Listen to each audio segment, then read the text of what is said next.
Okay, so as a follow-on from the video I did recently on the fixed survey meter used by the Royal Observer Corps in the, well, from the late 50s through until the early 80s, what I've managed to do is track down some fairly close new sort of modern versions of the original batteries. Now there's the original batteries there, and as I'd shown before, the batteries actually had a side window for an extra positive battery terminal.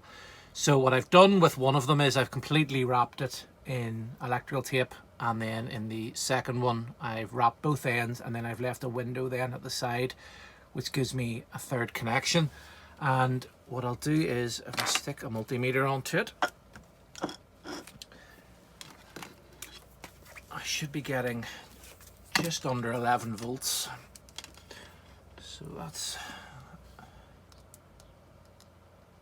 So I'm getting 10.86 volts there. In fact, what I'll do is I'll move that. It's a little bit easier to see. And then I'm getting 6 volts then from this side terminal here.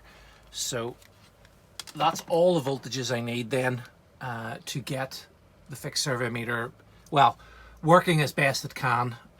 When I opened it up and had a quick look inside, there's quite a lot of leakage from a couple of the capacitors inside, so that may be an issue.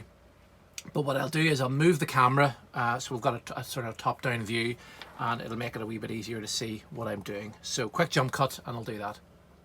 Okay, so there is the batteries. You can see they're just little button cells, and for spacers I've used just a little piece of aluminium foil, and then the third battery is just a standard 1.5 volt. So it can only go on one way. There's the terminals, and then there's the terminals that correspond to them on the holes. And that flicking on the meter, that's nothing to do with power. That's just me sort of moving it with the, as I'm moving it about. Right, so we'll do the battery check first. So we'll try this is the 1.5 volt battery. Now what we're looking for, if obviously with it saying battery min there, if I do get underneath or I do get above, apparently reading the instruction manual, it's not a big problem, but we'll see. Okay, so it never passed that test before. So you can see we're just under battery minimum. And that's the first battery. That's the battery that has the side window with the 3 sort of power connections on it.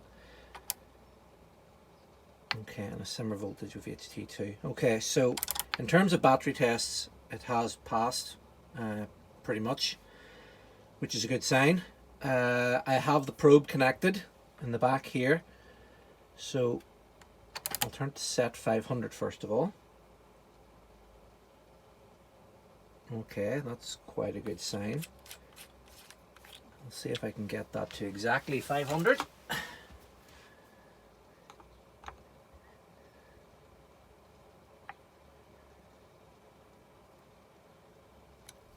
Okay, that's close enough.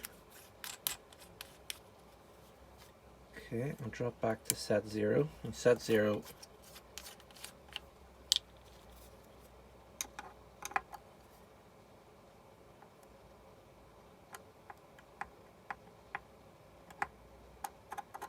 Okay, interesting.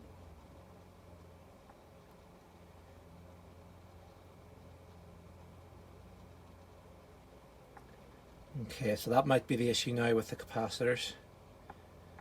This is me trying to set 0, and as you can see, even the slightest change makes it go off scale.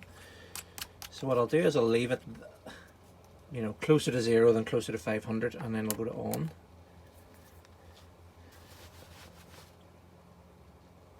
Okay, I'm going to bounce there. So it is powered on at the moment,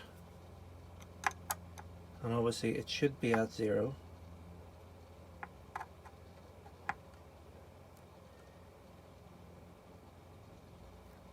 But every time I change to try to set the 0, it's either going off scale, this way or it's going off scale that way.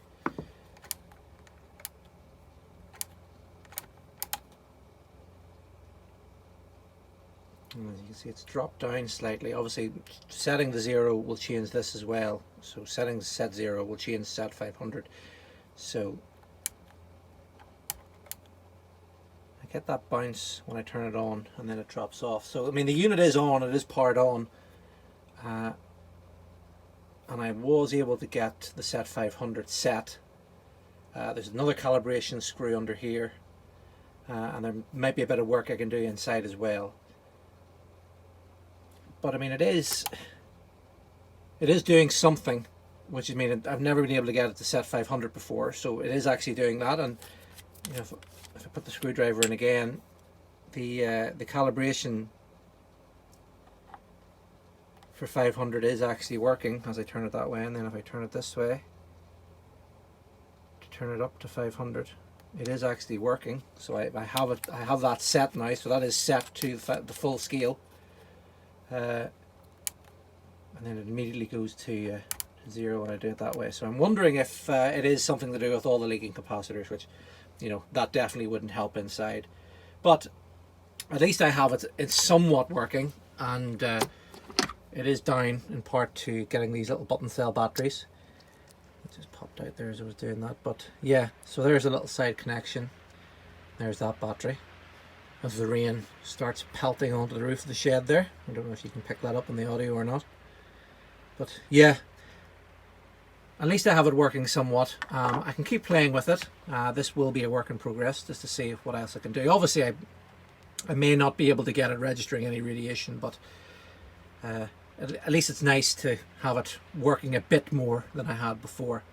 But listen, as always, thank you very, very much for watching, and I'll see you all again next time. Bye bye.